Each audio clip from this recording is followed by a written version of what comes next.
Hello everyone, मैं अभिनव शुक्ला आपका बहुत बहुत स्वागत करता हूं लेट मी कोड के इस चैनल पर। और आज की इस वीडियो में हम देखने वाले हैं इनपुट और आउटपुट के बारे में सी लैंग्वेज में। हमने अपनी पिछली वीडियो में डेटा टाइप्स के बारे में पढ़ा था, जो कि बहुत ही ज़्यादा इंपॉर्टेंट है। बहुत ही बेसिक्स से मैं सी लैंग्वेज की सीरीज़ लेके चल रहा हूँ। अगर अभी तक आपने पिछली वीडियोज़ नहीं देखी हैं तो आप वो वीडियोज़ देख लीजिए। आप अपने C++ के कंपाइलर को इंस्टॉल कर लीजिए। मैंने सी फ्री इंस्टॉल कराया है, मैंने वीडियो बनाई है कि किस तरह से आप इंस्टॉल कर सकते हैं।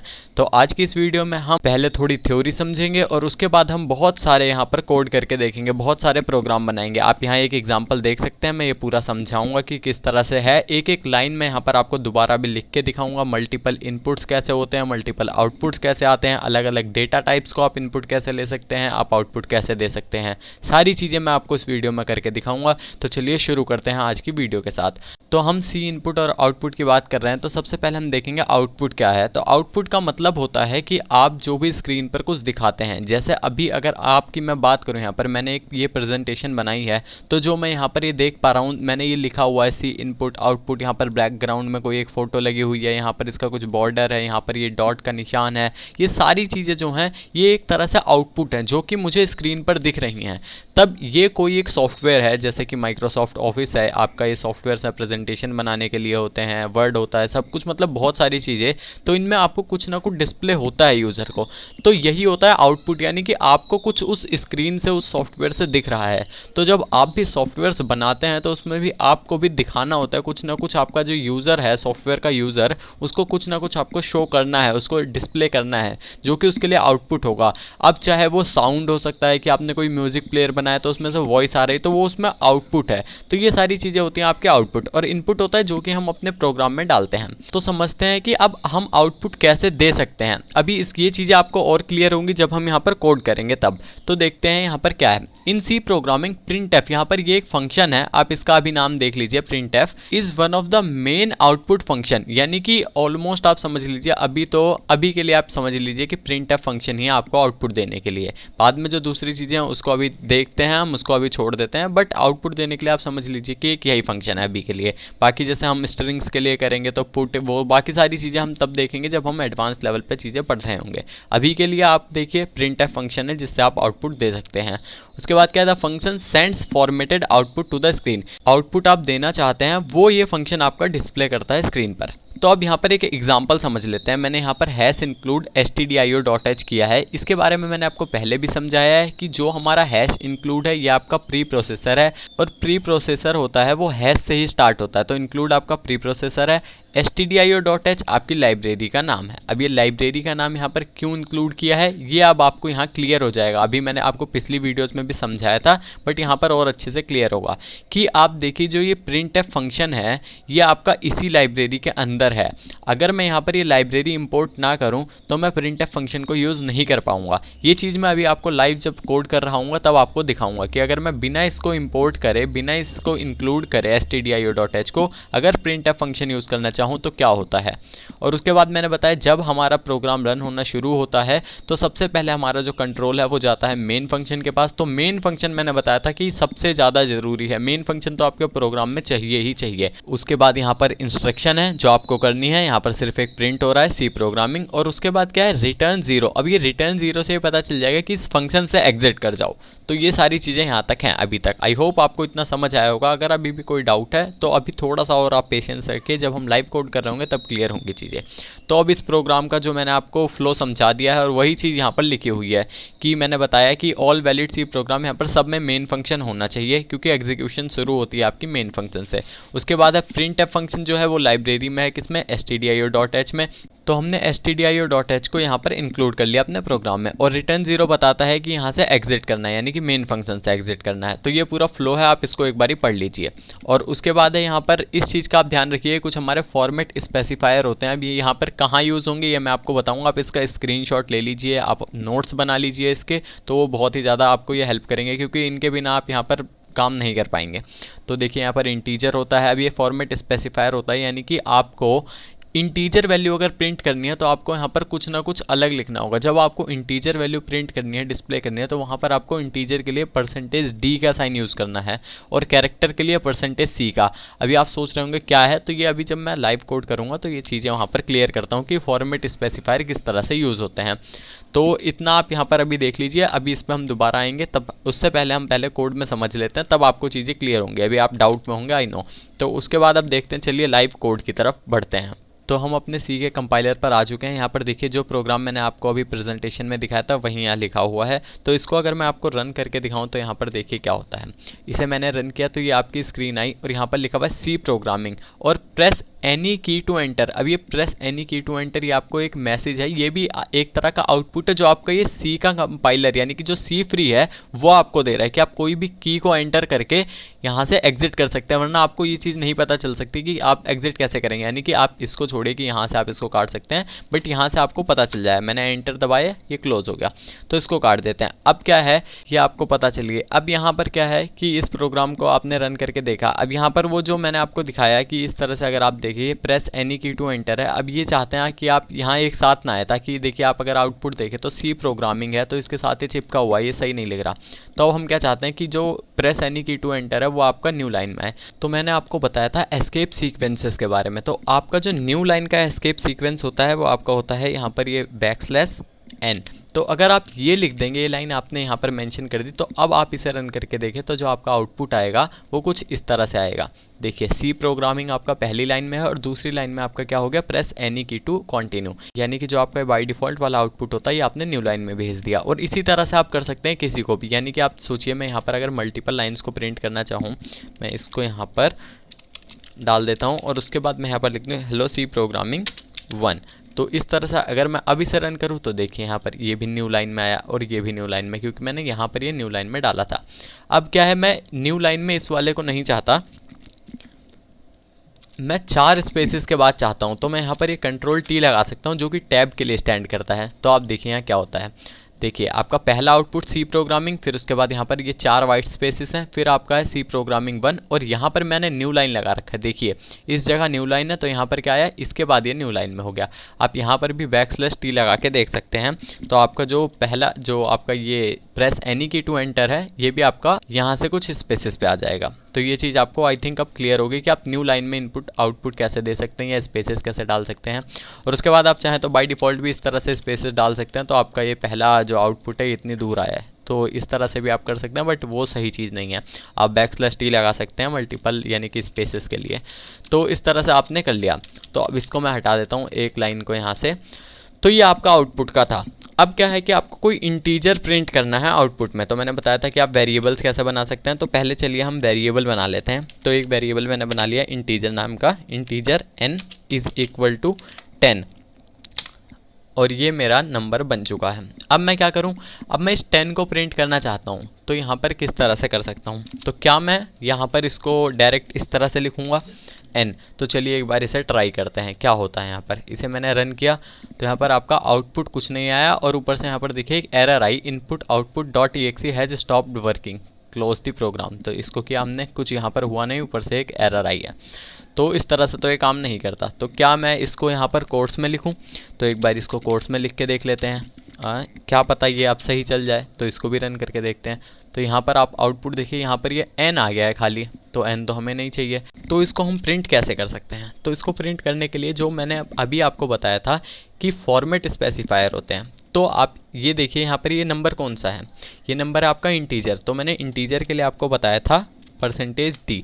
तो ये आप लगाइए, उसके बाद यहाँ पर आप कॉमा दीजिए और इसके बाद आप डालेंगे अपने वेरिएबल का नाम n। तो इस तरह से आप कोई इंटीजर प्रिंट कर सकते हैं। ये आप देख लीजिए, आपको कोट्स में लिखना है %d, उसके बाद आपको लगाना है कॉमा और उसके बाद आप लिखेंगे जोन सा वेरिएबल आप प्रिंट करना चाहते हैं। तो अभी हम इसमें देखेंगे मल्टीपल वेरिएबल्स में हम कैसे प्रिंट कर सकते हैं, यानी मल्टीपल वैल्यूज़। और उसके बाद यहाँ पर इसको आप रन करके देखते हैं। तो देखिए रन किया तो यहाँ पर ये आ गया 10 और फिर प्रेस एनी की टू एंटर। तो इसको मैं क्या करता हूँ, यहाँ पर प्रेस एनी की टू कंटिन्यू के लिए मैं यहाँ पर एक इसको यहाँ पर \n लगा ही देता हूँ। अब इसको नहीं हटाएंगे हम। तो इसको मैंने लगा दिया। अब आप देखेंगे तो यहाँ पर सही से आपको दिखेगा, ये देखिए यहाँ पर 10 आपको दिख रहा है। तो इस तरह से हो गया। अब आप सोच रहे होंगे अगर आपको 2 वैल्यूज़ आउटपुट में देनी है, तो लेट्स से मैं यहाँ पर एक दूसरा वेरिएबल बना लेता हूँ, इंट m मैंने बना लिया लेट से, और इसकी वैल्यू मैंने दे दी 20। तो अब क्या चाहते हैं हम, अब हम चाहते हैं कि इन दोनों वैल्यूज़ को प्रिंट करें। तो दोनों के लिए आपको क्या करना पड़ेगा, आपको यहाँ पर स्पेस देंगे। आपको जिस तरह से वैल्यू प्रिंट करनी है, आप कॉमा डालेंगे तो कॉमा आएगा स्क्रीन पर, मैंने स्पेस दिया, %d लिखा दूसरा, और पहले आपको जोन सा प्रिंट करना है सीक्वेंस में लिखेंगे। लेट से मैं पहले प्रिंट करना चाहता हूँ n और उसके बाद m, तो मेरा आउटपुट आना चाहिए 10 और फिर स्पेस m, यानी कि 10 और स्पेस 20। तो इसको रन करके देखते हैं। तो यहाँ पर देखिए 10 और 20। अब मैंने यहाँ पर स्पेस डाला था इसलिए यहाँ पर ये स्पेस में आया। अब मैं इसकी जगह अगर कॉमा डाल दूँ तो देखिए आउटपुट कॉमा में आएगा। तो पहले इसको हम क्लोज करेंगे और उसके बाद रन करेंगे। ये देखिए यहाँ पर 10, 20। आप जिस भी फॉर्मेट में प्रिंट करना चाहते हो यहाँ पर कर सकते हैं। तो इस तरह से आप यहाँ पर प्रिंट कर सकते हैं इंटीजर वैल्यू। अब आप फ्लोट वैल्यू को कैसे प्रिंट कर सकते हैं, फ्लोटिंग के लिए भी लेट से इसको हम ले लेते हैं 10.50। तो अब इसको प्रिंट करने के लिए अगर मैं यहाँ पर फ्लोटिंग टाइप वैल्यू के लिए इसको मैं करता हूँ फ्लोट, क्योंकि आपको डेटा टाइप चेंज करना पड़ेगा, वरना सिर्फ अगर आप इसको इंटीजर कर देंगे तो ये इंट हो जाएगा। तो अब मैं यहाँ पर फ्लोट n लिख के यहाँ पर %d से प्रिंट करना चाहूँ तो क्या होता है देखते हैं। देखिए मैंने प्रिंट किया तो यहाँ पर 0 प्रिंट हुआ और उसके बाद क्या आया, ये 1076, यानी कि गार्बेज वैल्यू यहाँ पर आ चुकी है। तो हमें इस तरह से ये नहीं चाहिए। तो हम चाहते हैं कि यहाँ पर एक तो पहले हम कॉमा की जगह स्पेस कर दें, जो कि अच्छा लग रहा था, और उसके बाद हम चाहते हैं पहली वैल्यू हमारी क्या है, हमारी फ्लोट है। तो इसके लिए हम यूज़ करेंगे %f। तो अब इसे रन करें तो आप देखिए यहाँ पर 10.50, यहाँ पर मैंने बताया था कि ये इतने जीरोज़ अपने आप जो आपका कंपाइलर है ये लगा देता है, और उसके बाद आपका 20। तो ये आपका आउटपुट इसके लिए भी सही है। अब आप चाहते हैं कोई कैरेक्टर है, लेट से मैं इसको हटा देता हूँ यहाँ पर। तो कैरेक्टर आपका प्रिंट करना है, आपका कैरेक्टर है कोई, इसको हम दे देते हैं लेट से C, कैरेक्टर के लिए हम C दे देते हैं। तो अब जब आपको कैरेक्टर प्रिंट करना है तो यहाँ पर आपको C लिखना पड़ेगा, और आपका ये डेटा टाइप भी कैर होना चाहिए यहाँ पर, ताकि इसको हमारे कंपाइलर को पता चले कि कैरेक्टर टाइप का जो n है उसके अंदर वैल्यू है C, जिसको प्रिंट करने के लिए यहाँ पर %C यूज़ हुआ है। तो इसको रन करके देखते हैं। तो यहाँ पर देखिए कोई आउटपुट नहीं आया।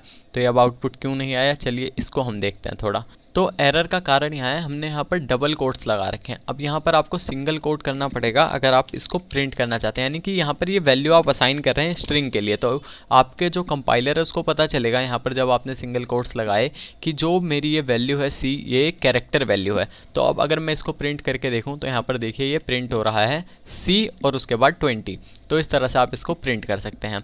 तो आई थिंक आपको इतनी चीज़ क्लियर होगी कि आप इंटीजर वैल्यू, फ्लोट वैल्यू और कैरेक्टर वैल्यू कैसे प्रिंट कर सकते हैं। तो इतना हो गया। अब आपको ये पता चल गया आप आउटपुट कैसे दे सकते हैं स्क्रीन पर। तो आपको इनपुट भी तो चाहिए होगा कोई, यानी कि आप हर बारी, जैसे मैं आपको बोलूँ आपको 2 नंबर्स का सम चाहिए, तो इसको मैं कर देता हूँ इंट, और यहाँ पर मैं वैल्यू डाल देता हूँ लेट से 5। अब क्या है कि हम एक प्रोग्राम बनाते हैं, यहाँ पर एक तीसरा वेरिएबल भी ले लेते हैं, int c is equal to a+b। तो मैंने यहाँ पर एक ये ले लिया है, a+b नहीं, यहाँ पर मैंने nm ले रखा, तो इसको हम n+m कर देते हैं। तो और उसके बाद हम क्या देना चाहते हैं कि सम इज़ इक्वल टू, हम यहाँ पर इस तरह से प्रिंट करना चाहते हैं सम इज़ इक्वल टू, और उसके बाद हम यहाँ देना चाहते हैं %t, और यहाँ पर हम क्या प्रिंट करना चाहते हैं, हम अपने C वेरिएबल को। तो एक बार इसे रन करके देख लेते हैं, उसके बाद आपको मैं चीज़ क्लियर करता हूँ, समझाता हूँ। तो देखिए सम आ गया आपका 25। तो यहाँ पर यानी कि 5 और 20 का सम कितना होता है, 25। तो इतनी चीज़ आपको समझ आ गई कि ये हमारा 2 नंबर्स को ऐड करने का प्रोग्राम है। अब आप समझिए कि आप ये प्रोग्राम किसी यूज़र के लिए बना रहे हैं। तो हर बार लेट से आप कैलकुलेटर बना रहे हैं, तो आप हर बार यही वैल्यूज़ थोड़ी चाहते हैं ऐड करना, कि मैं हर बारी क्या चाहता हूँ, हर बारी मैं इस 20 को और इस 5 को ऐड करना चाहता हूँ, नहीं। लेकिन यहाँ पर तो आपने ये वैल्यू इनिशियलाइज़ कर दिया, तो आप इसको चेंज तो कर नहीं सकते हर बार।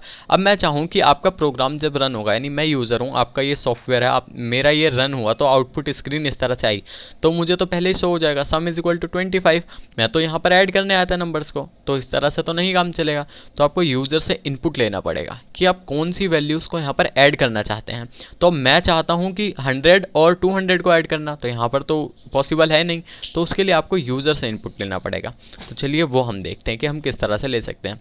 तो यहाँ पर हमने एक वेरिएबल बना लिया n, दूसरा वेरिएबल हमने बना लिया यहाँ पर क्या m। तो इस तरह से हमने बना लिया। और आप ऐसा भी कर सकते हैं कि आप एक ही लाइन में भी बना सकते हैं इनको आप चाहें तो, जैसे n है और उसके बाद कॉमा m, इंटीजर टाइप की वैल्यूज़ है तो मैंने यहाँ पर दोनों को कर दिया। और सी लैंग्वेज में आप सबसे बेटर है कि आप अगर नल वैल्यूज़ के साथ, यानी कि आप कुछ नहीं चाहते कि आपको यूज़र इनपुट लेना है या कुछ भी, तो आप सिंपल वैल्यूज़ को 0 से इनिशियलाइज कर दीजिए पहले, वरना फिर हो सकता है कि कहीं ना कहीं आपके प्रोग्राम में ये आपको गार्बेज वैल्यू दे देंगी, तो फिर वहाँ पर आप कंफ्यूज हो जाएंगे कि किस तरह से यहाँ पर आउटपुट गलत है। यानी कि जब आपको आउटपुट गलत आएगा फिर आप बाकी प्रोग्राम चेक कर लेंगे लेकिन आपको समझ नहीं आएगा कि कहाँ पर गलती है। तो इस तरह से आप करिए। तो दोनों वैल्यूज़ मैंने यहाँ पर दे दिया। अब मेरा सी है वो क्या है, n+m। अब अगर मैं इसे रन करूँ तो 0 आएगा आउटपुट, क्योंकि यहाँ पर मेरी n और m की वैल्यू 0 है।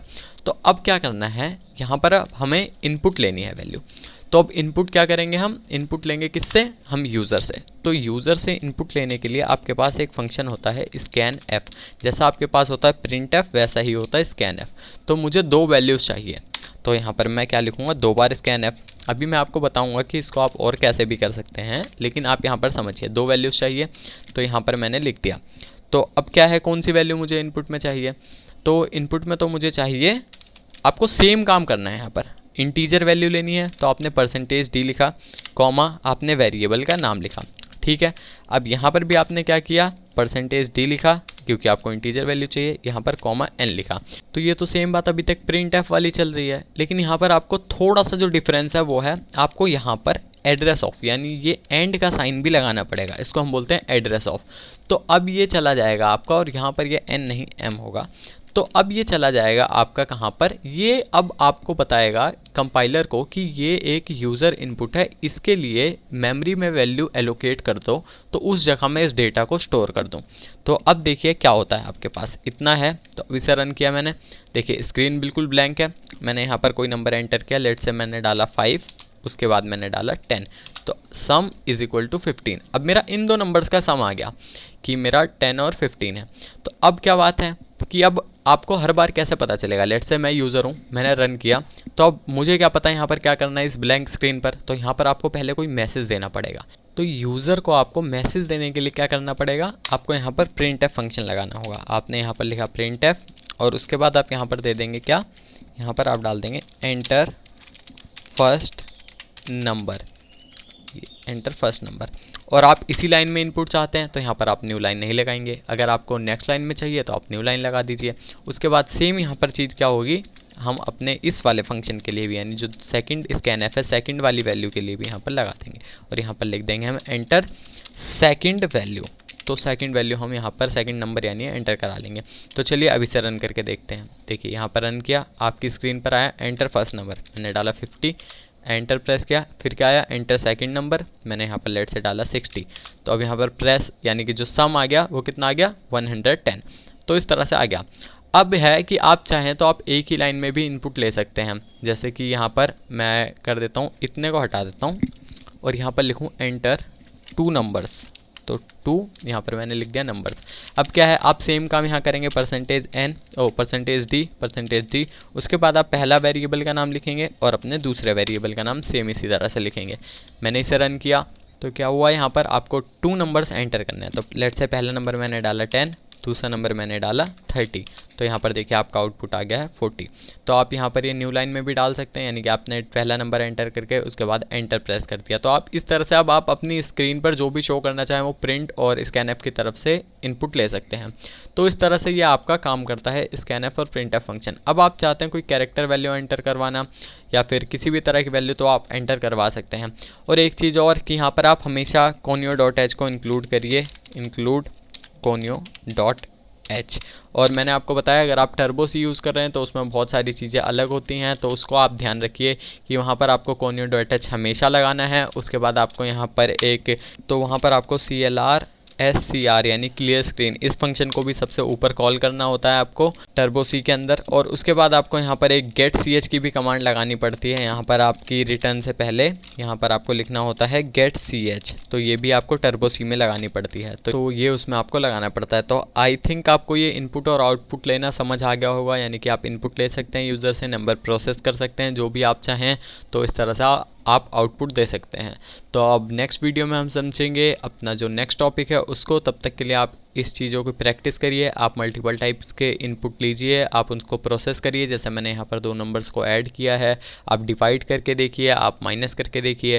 अगर आपको कोई एरर आती है तो आप कमेंट करके पूछिए। तो अब मिलते हैं नेक्स्ट वीडियो में, तब तक के लिए बाय, थैंक यू।